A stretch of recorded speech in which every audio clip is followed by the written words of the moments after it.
We come on the air after another week of events, an entire week of events jammed into a single day of American politics. There is breaking news across the country. At the White House, the president and vice president had separate meetings with the Israeli prime minister. That will become very apparent why that's important in the coming minutes. Security at Mar-a-Lago in Palm Beach just got tightened ahead of Benjamin Netanyahu's meeting with Donald Trump there tomorrow. With that, we welcome you to the Ferris Show on television. And first tonight, the Democratic reset worked. Democrats calling in Kamala Harris from the on-deck circle now looks brilliant. Enthusiasm for Harris dwarfs anything we saw for Biden. The polls continue to move in her favor, and she's feeling a sense of swagger, you might say. Case in point, her challenge to Donald Trump today. I'll tell you, I'm ready to debate Donald Trump. I have agreed to the previously agreed upon September 10th debate. He agreed to that previously. Now it appears he's backpedaling, but I'm ready. All right, so that's one debate she says she's ready for. After a month of riding high, Republicans are having to reboot and retool their campaign. Democrats have a great opportunity, but with great opportunities come great danger. The next 2 weeks will likely decide the presidential race, and here's why. The next 2 weeks will define Kamala Harris as a transformational, progressive leader defining democracy and defending democracy, a woman of color, pro-labor, pro-reproductive rights, a crusader who can finally deliver the last parts of the great society, universal health care, child care, college tuition, and a green utopia. That's one side, Harris for president. Or she's a poor candidate on the stump who's far more liberal policies than President Biden, her boss, put her out of touch with most of America, especially working class America. She's a former senator who failed spectacularly in the big leagues in 2020, got saved because Biden promised a black female as his vice president, and then failed on her three biggest portfolios, the border, Ukraine, and voting rights. Pick which one you want. One of those narratives is going to become true.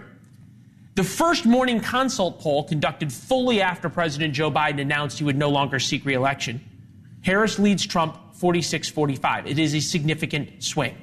New York Times Siena poll shows Harris with a 1-point deficit. That same poll had Biden down 6, so something's happening. But right now, Harris is a blank slate for most of America's undecided voters. She's not Trump, not Biden. That's in her favor. But she had a week like this once before. That was the launch of her presidential campaign. It was 2019. 20,000 people came to her launch in Oakland. It was wild. At one point, she was the apparent frontrunner, but she didn't get 20,000 votes in the primaries because she dropped out. By all accounts, that's because she was a terrible candidate. Harris was, maybe even is, a great idea, but a terrible candidate. So now her campaign must figure out how not to repeat 2020. We begin with journalist Chris Cillizza, who works as a senior advisor for the DGA Group, and Notice political reporter Jasmine Wright. Welcome, both of you. Hi, Leland. Glad to have you. Less than 24 hours after President Biden delivered his address that was supposed to tell us why he dropped out when he didn't tell us why he dropped out. But either way, normally you wait a little while, you wait till the body's cold to step in. Hamlet situation. Yeah, Kamala Harris did not. Here's her right after her meeting with the Israeli prime minister. Take a listen. What has happened in Gaza over the past 9 months is devastating. The images of dead children and desperate, hungry people fleeing for safety, sometimes displaced for the second, third, or fourth time.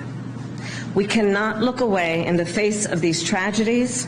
We cannot allow ourselves to become numb to the suffering, and I will not be silent. Jasmine, is part of this Kamala Harris trying to take the role almost as co-president? No, but I do think what she's doing is distancing herself, at least some portion of a couple steps away from Biden, certainly more than what we have seen her distance herself from while he was still the candidate. I think over the course of the year since October 7th, we've seen the vice president do little things, be more empathetic in her language when talking about Palestinians. Yeah, she said this war needs to end. Right, now. but even before this, she was more empathetic. Behind closed doors, she was telling telling White House advisors that they need to be more empathetic. So I think that she is making showing her distance in an issue that dogged President Biden. That was really difficult for him. And so she is trying not to get caught up at that same position. And so I think that that's what you're saying. So I agree with everything Jasmine said, except I actually think Kamala Harris is sort of being the co-president because I think that's smart politically. Look, I always tell people we've had 45 presidents. Don't call in. I'm counting Grover Cleveland because he was president twice. I know there's 46 of them. 45 of them out of 45 have been men. 44 out of the 45 have been white men. So we are now talking about an African and South Asian American woman who is the nominee. Some of this, I think, is getting people comfortable with the Showing idea. her oats a little bit? Getting people comfortable with the idea that this is what a African American, South Asian American woman looks like as sort of the president. Again, I always thought the best thing Biden could do, he was never going to do it, but was politically speaking, would be resign so that she becomes president and people look at her like she's the president of the United States. So what you're saying is that she's helping get people unburdened by what could be. I was trying to work a coconut tree reference in there, but I just couldn't do it. Okay. Yeah. It's interesting, though, to that point in terms of where you go if you want to get people used to you being president. Delaware speech at campaign headquarters. Okay, it was the first day. We get it. Sure. Then there was Milwaukee for a campaign event. Yep. Okay. Then there was the speech at a sorority event. Okay. She skipped the speech by Netanyahu to do that. Then there was the teachers union in Houston. Okay. Hasn't done a major press availability. Hasn't done an interview with one of the major networks. Everybody would love to sit down with her. Hasn't gone into an environment with swing voters, even for an off the record stop or anything like that. How much is this her being kept in the same sort of safe space that she's been the past 3.5 years? Let me go quickly, because Jasmine knows more about Kamala than almost anybody. Let me say quickly, just from a broader political perspective.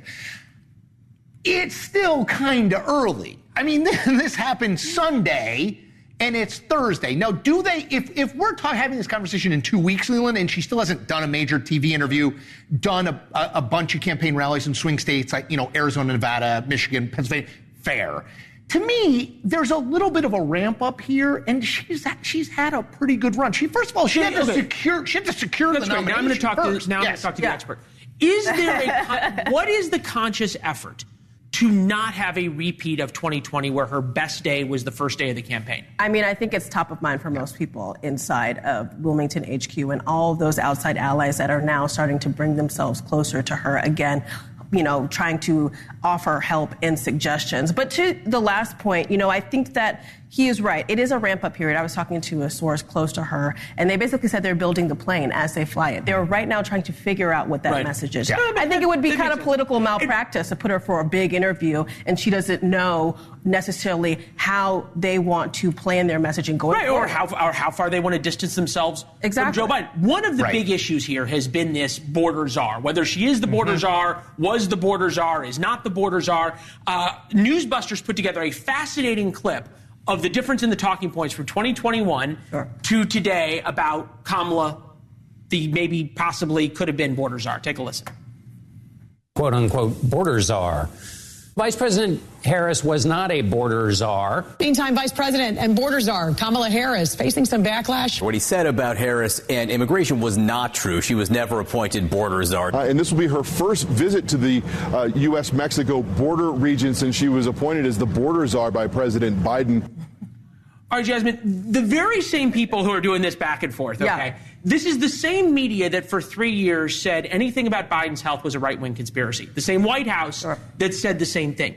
Is there any, I want to say humility perhaps, or understanding that relitigating this may not be a great idea?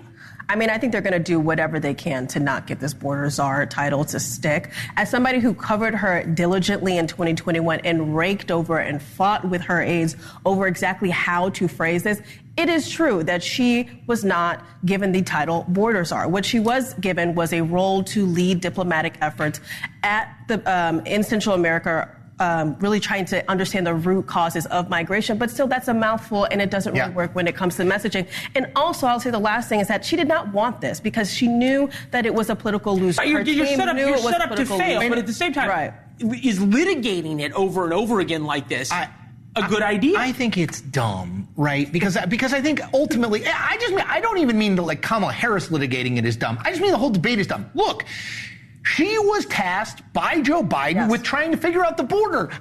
You can call it border prelate, but like it doesn't matter the word prelate? You call it. Well, I'm just trying to think of a word on the fly. The intention is there. She was put in charge of figuring out how to make solutions on the border, period. She was tasked with figuring out how to stop migration coming to the border, not the border itself. Well, and we can agree that she failed in that too, right? I mean, that didn't work out. Out of all the things that she was given, I don't know. I think that you could make the case that she dealt with that one the least. Well, and I would say the least in time. Okay. But I mean, honestly, like who if you put in that job would be like, okay, fix the border. I mean, it's not an easy thing given what Biden outlined as his policy. So it was a hard gig from the start. I'm going back to the expert here. Talk to me. This is Harris's new campaign ad titled Freedom. Take a listen. The freedom not just to get by, but get ahead. The freedom to be safe from gun violence. The freedom to make decisions about your own body. We choose a future where no child lives in poverty, where we can all afford health care, where no one is above the law. Evidently, a lot of this was made before the Biden dropout decision. Some of that was in Wisconsin. I was at that, in Milwaukee, I was at that rally on Tuesday. So here's the question. Have they figured out how, or maybe if they will, try to message to the center where the term social justice, healthcare justice, racial justice does not list in the top 10 of their priority issues? I do. And I think that comes with the VP pick, right? When they're talking about who's Harris's base. Harris's base right now, you can argue about the numbers, but the people that Harris spend the most time with are black voters, women of color voters, and younger voters. And so I think what they're thinking about their VP is how do they complement that base, but also expand beyond it. And that expansion is going to have to be white men who go closer to the center and go closer to those more conservative policies that maybe she's not best known for, but certainly something that she has tried to practice as Biden's VP because that's what he wants. Evidently, I'm being told, because we went back and double-checked this, the entire clip that she just released, the only white man in the entire clip was Donald Trump's mugshot. Well, there you go. You and I have talked about this on air before, which is I was always skeptical of the Joe Biden capital D democracy argument as something that persuaded people you need to persuade. Yes, the Democratic base loves that argument. This is between democracy and fascism. I think the freedom thing is actually an interesting kind of twist on that. You know, this idea that like, look, ultimately we don't want to restrict you. We want you to be free. Like, I actually think that's smart because I don't think the whole Joe Biden protecting democracy, we talked about this. I just don't think it was working. I just don't think regular folks care. You don't think it worked? I don't think it worked. No, I just don't think regular folks care about it. And it certainly didn't work well enough for people to overlook his age issues, obviously. Right. This was phenomenal. We could do this panel all hour. Next time we might. It was good to see both of you. Thank you very much. Always good to see you, my friend. Welcome back. Thank you. All right, you guys are booked every week. Kamala Harris denounced the pro-Hamas crowd that burned an American flag outside the Capitol on Wednesday with a paper statement. Is she doing enough to distance herself? Maybe she doesn't want to do enough to distance herself from the far left wing of her party. And the White House says we should not worry about Russian and Chinese nuclear bombers flying near Alaska. Here's the video from Russia. There's the American planes. What the White House's plan is next.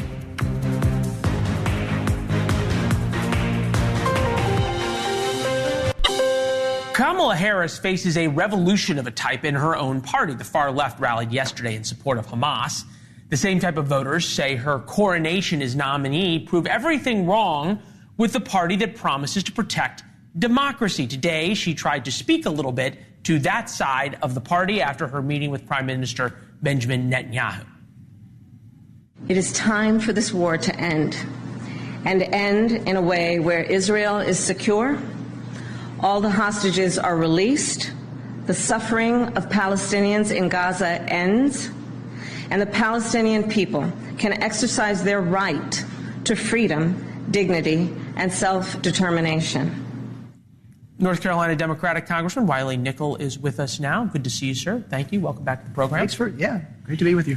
The way she sets this up tries to split the baby on the issue of moral clarity, because if the war ends right now, Hamas stays in power in the Gaza Strip. And I am wondering if Democrats find themselves in a position where politically you have to say things that practically, maybe even morally, don't make a lot of sense.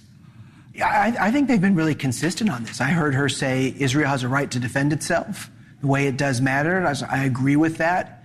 But we've got to get to a two-state solution. That's the only way we're going to have peace in the Middle East, is if we can finally get that two-state solution. That's more elusive right now than it has been, but that's got to be the focus of our foreign policy. And now with President Biden on his own to focus on these issues, I'm really hopeful that we're going to get there in the next several months.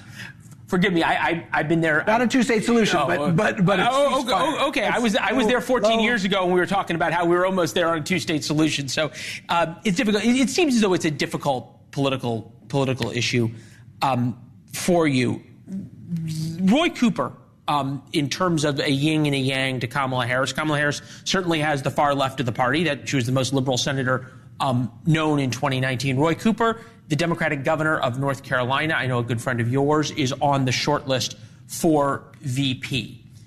Would that change the dynamic of the race, you think? I think absolutely. Roy Cooper would be a game changer as the vice presidential nominee on the ticket. He's won statewide in North Carolina twice on the same ballot that's elected Trump. A good moderate governor who would bring North Carolina with him. You know, there's no math where Trump gets to the Oval Office without North Carolina.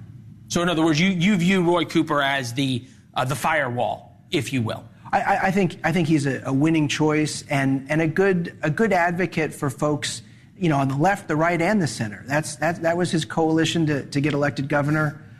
You know, and we're talking about those tickets. So interestingly enough, when there was talk of Joe Biden dropping out, there was talk of Roy Cooper being the nominee. If there was going to be some kind of democratic process, some kind of primary contest or convention process to find a nominee, Roy Cooper was somebody who was listed on the top of the ticket. MSNBC, of all people, went to talk to the far left of the Democratic Party about the coronation of Kamala Harris.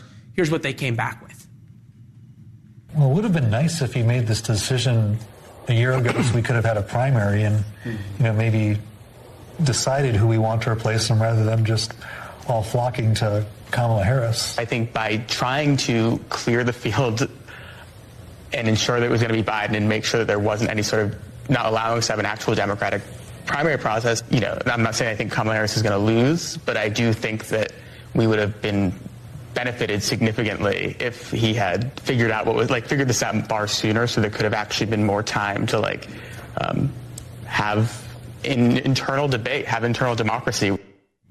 There is a certain enthusiasm, I get it, about Kamala Harris and the Democratic Party. Money's flowing in, people are giving endorsements. Is there a risk, though, of different factions feeling like they were disenfranchised? I mean, this is just all unprecedented. We've never been in a situation like this. I applaud President Biden for passing the torch, you know, but what comes next is a process that's playing out. We have, you know, delegates to the Democratic convention. They're the ones who are going to make the choice. Pretty sure that the vast majority have said publicly that they know that Kamala Harris is the right choice. And for us, we get to start talking about the issues now instead of spending the next. Well, look, it short-circuited the Trump campaign, right? Because they thought even if Joe Biden did drop out, there was going to be a couple of week process. Instead, it was a couple of hours. Speaking of Donald Trump, you were on the same stage as him in Nashville on Saturday about Bitcoin. This coming Saturday. About Bitcoin. What's a Democratic congressman and Donald Trump doing on the same stage? We're talking about the future of Web3, blockchain technology. It's a big conference. I'm somebody who's been pushing to make this a bipartisan issue. We passed Fit 21 in the House with 71 Democrats. That was a big thing that I worked on. Donald Trump is trying to politicize the issue. So I'm going there to Nashville to tell folks. To depoliticize the issue of Bitcoin. Depoliticize. Okay. All right. I don't know if that's possible in 2024, but I wish you a lot of luck. Thanks. Good to see you, Congressman. Thank you. Republican attacks on Kamala Harris keep backfiring. Literally. Republicans can't figure out what to do. how they can talk to the voters they need to win the election rather than just their base.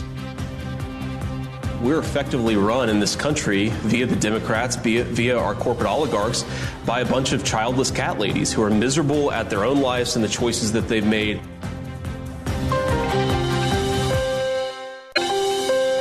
We haven't said this in a while because we haven't had to, but never underestimate Republicans' ability to screw things up. It's happening right now. Because Republicans cannot figure out how to counter Vice President Kamala Harris, so they go back to their worst instincts. Some go after the fact that she has no kids, others saying she's a DEI hire. All these attacks, as sort of politically obtuse as they are, appeal to the Trump base, not the Nikki Haley voters that Donald Trump needs to win the election. Joining us now, Governor Chris Sununu of New Hampshire, Nikki Haley for president surrogate. We spent a lot of time with him in New Hampshire during the primaries. Good to see you, sir. Thank you. What do you make of, especially in your state, that the Trump campaign a week ago at the convention was telling me New Hampshire's in play, and now Harris is up 6 points in the polls? Yeah, I tell you, obviously we knew she was going to get a strong bump, right? It's not, hey, we love Kamala Harris. It's, thank goodness it's not Joe Biden, right? So there's just relief on the part of a lot of independents. So they're giving her a fresh look. And I think you're going to see that all through the month of August. It isn't until it settles in a little, people realize what they're getting, maybe the week or so after Labor Day, when I think a lot of the polls are going to kind of naturalize out. Now, here in New Hampshire, the Trump campaign has a lot of work to do. There's no doubt about it. The personal attacks don't work. That does not fly here in New Hampshire at all. I think you've hit it right on the head. Might galvanize the base that he already has, but it doesn't attract a single independent voter and probably turns a few off. Now, the good news is with Vice President Harris, her administration is frankly a disaster, right? She was literally ranked the most liberal senator in the U.S. Senate. So therefore, she's going to govern in the most liberal left-wing position. That is a lot of ammunition, if you will. If you want to go after her, there's plenty there where you don't have to attack her personally. This isn't 2016 where Trump kind of gets away with those personal attacks. This is a very different time and a very different candidate. So again, if they just stay on the issues, they can have a lot of success there. As the borders are, the problems with inflation. Her administration has done nothing. A lot of talk, done nothing. People want change. Stay focused on that, and the Trump campaign can be successful. There's 100 days to make this thing work. It's interesting. We've seen her move to the left of Joe Biden, right, just in the past couple of days, just the past couple of hours when it came to her statements about Israel and Gaza 45 minutes ago, was moving to the left of Joe Biden, and that's where the base of her party is. Wisconsin, Harris is up 4 points from where Biden was. Pennsylvania, she's up 6 points from where Biden was. Michigan, up 5 points from where Biden was. Georgia, up 7 points. Arizona, up 8 points from where Joe Biden was. So these, you point out that this is sort of a honeymoon kind of bump because people are excited that she's not Trump and she's not Biden. All fair points. This may come down to the VP pick, right? Mark Kelly of Arizona, Roy Cooper, North Carolina. We talked about Andy Beshear of Kentucky, the very popular Democratic governor in a red state, Josh Shapiro, Pennsylvania. J.B. Pritzker's not going to get it, governor of Illinois. Pete Buttigieg, Secretary of Transportation. Bill McRaven, the admiral of Neptune Spear in the bin Laden raid, took his name out of contention. Who on that list scares you the most? Shapiro. Look, Josh is a really likable guy, and it would be one of the rare cases where the vice president can carry an important state if he were to join Vice President Harris on the ticket. Andy Beshear is very likable as well, but they're not going to carry Kentucky. That's just not going to happen. So I think Josh is probably, in terms of scary politically, in that he's a really good guy. He's a very likable guy, very ambitious, of course, but so isn't she.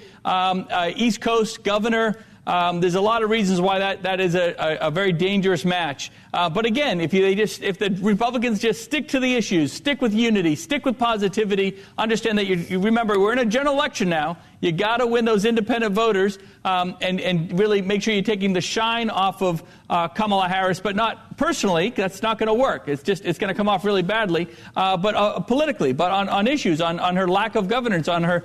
I mean, she's as bad of a public speaker as Joe Biden was. Vice President Harris is also as bumbling at times, and she doesn't have the excuse of old age. So there's a lot of opportunity there. She's gotten better on the teleprompter, to be fair. We still haven't seen her. Yeah, getting better on the teleprompter. Come on, I mean, let's be honest. No, look, reading from a teleprompter is a skill. She's gotten better at it, to be fair. Off the cuff, we haven't seen her, right? Because they haven't put her out in those situations. They've kept her very protected. And they won't.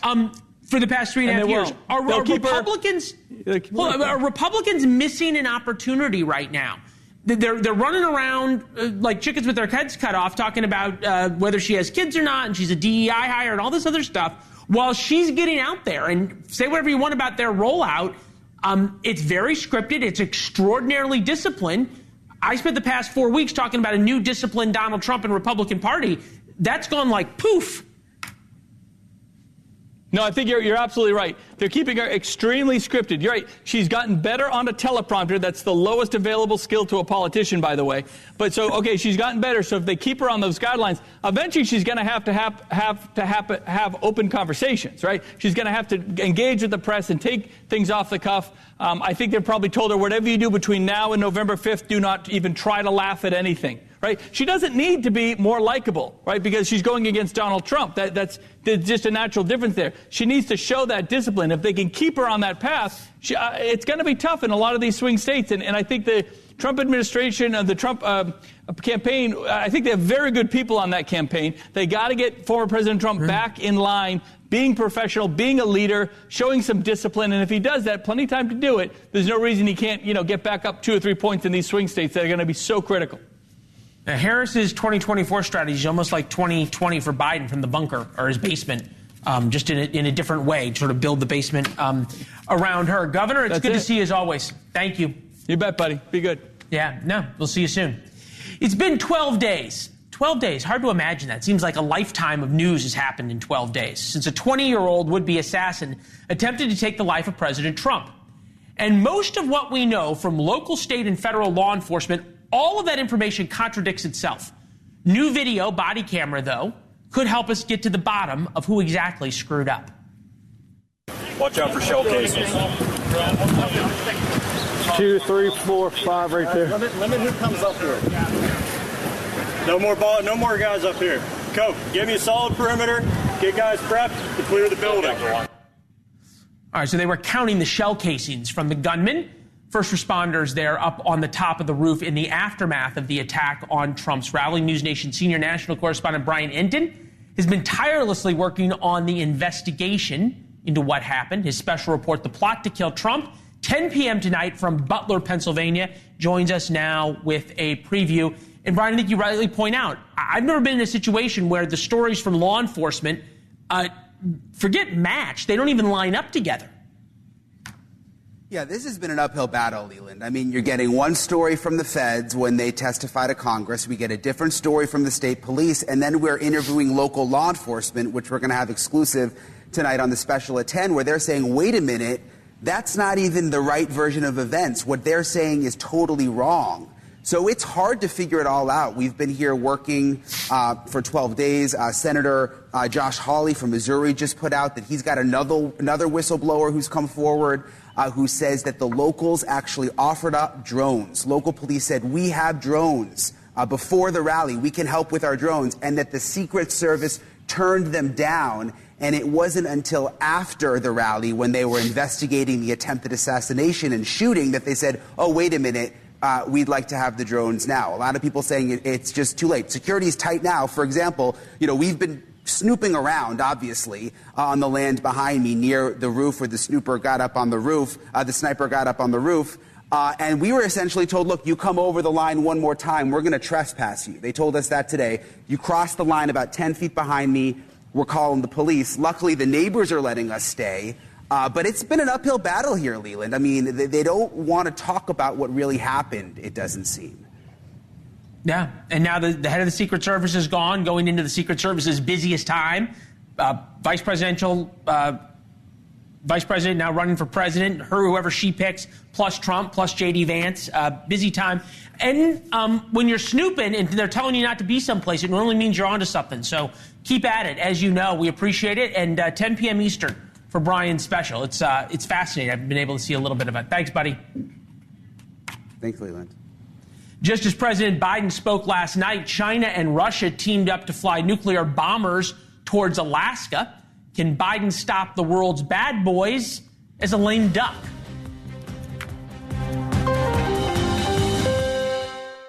Time working together flew near the border with Alaska. North American Air Defense Command scrambled F-16s, F-35s, and F-18s to intercept them. The video you just saw was from the Russians. Recently, a Russian nuclear sub showed up in Havana, just 90 miles from American shores, and more are on the way this weekend. Not to mention, the Chinese got very aggressive with one of America's closest allies in the Pacific. Yesterday, we had pro-terrorist groups walking through the streets of D.C. saying they will kill Jews. Admiral John Kirby's here, coordinator for strategic communications at the National Security Council from the White House. Admiral, good to see you as always. Is there a feeling at the White House, as there is in so much of America, that the world's bad boys are not listening in the way they used to? Look, there's no question the president has described the time that we're living in as an inflection point where autocrats, tyrants, and terrorists are trying to tear down the rules-based order, as we call it, that was put in place after World War II, an order that the United States has helped shape and lead since the end of World War II. And there's no question that there are organizations and nation-states that want to tear that down, that want to diminish American leadership on the world stage, which is why we've been working so hard in the last 3.5 years to restore our alliances and partnerships, invest more in our national defense, partner more with countries and organizations in the Indo-Pacific to stand up to tensions there. That's been a key focus of the president for the entire time he's been in office. I understand that. I also understand that if we look at the Middle East before President Biden took office, things were awfully calm. I know you're going to talk to Afghanistan. Afghanistan, the withdrawal was a disaster. Vladimir Putin had not invaded Ukraine, and the Chinese were much more in check in the Pacific. The North Koreans weren't firing missiles. How are we to say that this isn't President Biden and his team, frankly, talking about solving a problem that they allowed to be created? Well, I got to just check the facts there. China was absolutely still conducting bellicose operations. The North Koreans absolutely were still working on their ballistic missile and nuclear programs. Terrorists were, in fact, striking our troops in Iraq and Syria, so much so that the former Secretary of State, Mike Pompeo, actually considered closing down our embassy in Baghdad. So there was a lot of this activity going on, and to put this at the feet of this administration, I think, just flies in the face of the facts. What we have done, unlike the previous administration, we've actually invested in alliances and partnerships. NATO's 2 countries now stronger than it was before. And we've actually elevated our relationships in the Indo-Pacific to a much more strategic level. We're working on now getting Australia a ballistic missile submarine capability. There's been an awful lot of work to try to meet the challenges of this inflection point that we're in. All right. All of that said, the president now is a lame duck president in every sense of the word. Here he was last night talking about his foreign policy. Take a listen. I will keep working to ensure America remains strong, secure, and the leader of the free world. I'm the first president in this century to report to the American people that the United States is not at war anywhere in the world. Maybe not at war, but certainly in places there are American troops in harm's way. I think we can all agree on that. Is there any concern that the next 6 months, the same autocrats, you call them autocrats, I'd call them bad boys around the world, who will exploit, I think, which is sort of an unprecedented time in American domestic politics, to make mischief?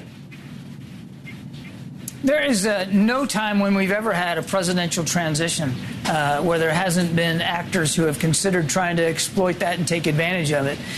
So we're obviously going to stay vigilant to that going forward. We've got a lot of irons in the fire when it comes to national security and our foreign policy objectives. And as the president said last night, we're going to stay focused on them. We don't expect that the leaders around the world are going to expect anything less from Joe Biden than continued American leadership on the world stage. And we're fully up to that task. So is the president. All right. Yeah, I heard you both in the briefing and in other interviews strongly and vigorously condemn the protests yesterday that we saw during the Prime Minister of Israel's speech. You spoke, I think, candidly and emotionally about that. You also said of these protests that are talking about killing the Jews and Hamas is coming and burning American flags, that they are funded by Iran, that we can now trace that back. Wouldn't it be a lot easier to stop these protests and for these protests not to happen if we were not giving sanction waivers to the same Iranian regime that is funding these protests? Well, so a couple of things here. Number one, what I said was, we know, because the Director of National Intelligence made it public, that Iran is trying to sow discord here in the United States and is, in fact, funding some of this protest activity and encouraging some of this protest activity. But I don't think you can look at the wide swath of protest activity in the last few months and say that Iran was behind it all. It just doesn't comport with the facts. They're not. There's a lot of organic concern in the United States by Americans who feel passionately about what's going on in Gaza, and they are expressing those passions through largely peaceful protests around the country. That's what democracy is all about. That's what the president stands for. Heck, that's what he's trying to defend, and that's why he made his decision to step aside and not seek re-election. Due respect, and I understand there's a lot here to unpack, but it doesn't seem to be working, right? The Iranian-backed Houthis just hit Israel 2 blocks from the U.S. consulate. They're funding, or at least helping sow discord, in your words, these protests. It may be that you're doing a lot. I would argue that Qasem Soleimani, who was killed by the Trump administration, might argue that the Trump administration did a lot more. You can't look at the evidence and tell me that after Qasem Soleimani was killed that the Iranians just stopped. They threw up their hands and said, well, that's it. I guess the Americans got us now. They've continued, even before this administration, continued striking on our troops and our facilities after the Qasem Soleimani strike. So, look, we're working very hard on what we can do to hold them accountable for their destabilizing activities, and you can expect that the president, with the 6 months that he has remaining in his term, to continue to do that. All right. Admiral, I've said it before, you are a fervent defender of America. We always appreciate you coming on, sir. Thank you. Appreciate it. Yes, sir. Thank you. Joe Biden said he wanted to bring the country together last night. So what was with all the finger wagging when we come back?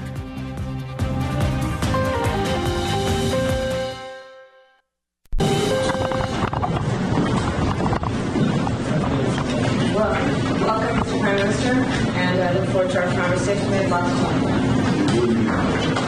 Thank you. Thank you all. All right, Vice President Kamala Harris and Prime Minister of Israel meeting one-on-one, oddly enough. Greg Hartley's a U.S. Army former Special Forces interrogator, taught human behavior classes in the military, author of the most dangerous business book you will ever read.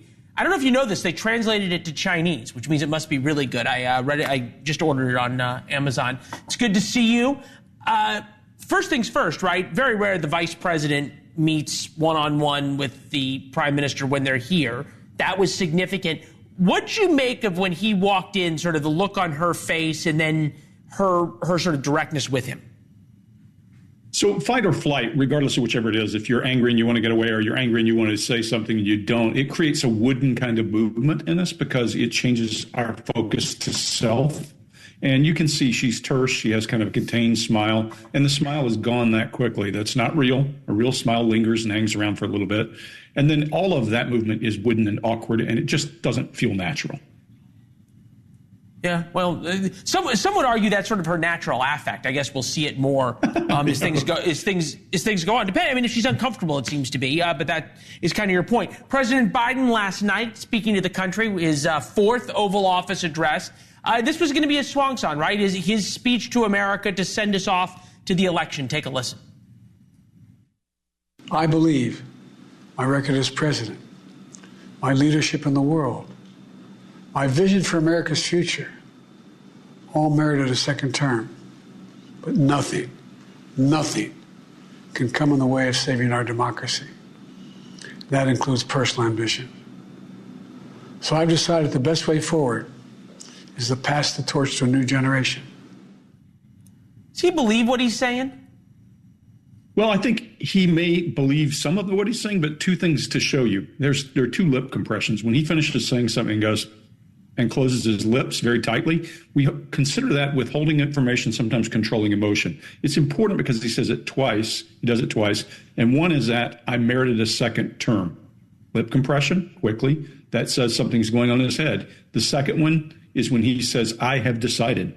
and he does a quick lip impression, followed by his lower teeth exposed, which we associate with anger. So did he decide? Did he get decided? Did he get pushed? We all kind of have an idea there, I think. Yeah, no kidding. And he didn't really address that, right? He just sort of said, I decided, and moved on. What, when you saw him deliver that, and obviously there's a teleprompter there, had he practiced that, rehearsed it, or did he seem as though the words were new to him? No, I think he practiced it. Look, this guy has been doing his whole life two things. I always say there's two Joe Bidens. There's now look, and there's come on, man. That's all there is. And every time he's done this, and what we're seeing is a diminished form of that now look. And you can tell when he's reading that he's trying to make sure he gets the right thing. So it's rehearsed. He's afraid to stumble over some areas, I'm sure, that he stumbled over before. That's usually how we can tell. All right. Real quick, Donald Trump, a couple days ago on the stump. And when you're dealing with these people, they're very dangerous people. When you're dealing with them, you can't be too nice. You really can't be. So if you don't mind, I'm not going to be nice. Is that okay?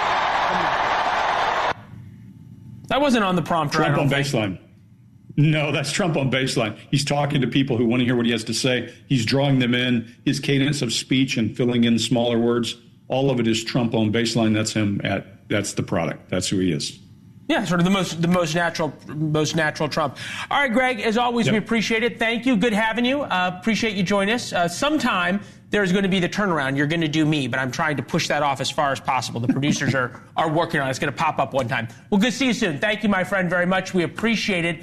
A lot coming at you tomorrow in War Notes. That is our free daily newsletter, comes out with our most important thoughts about the stories of the day. Warnotes.com to subscribe for free. You can reply. We'll read some of your responses tomorrow night. Tomorrow, our thoughts on the vice presidential options for Kamala Harris. Here's Chris.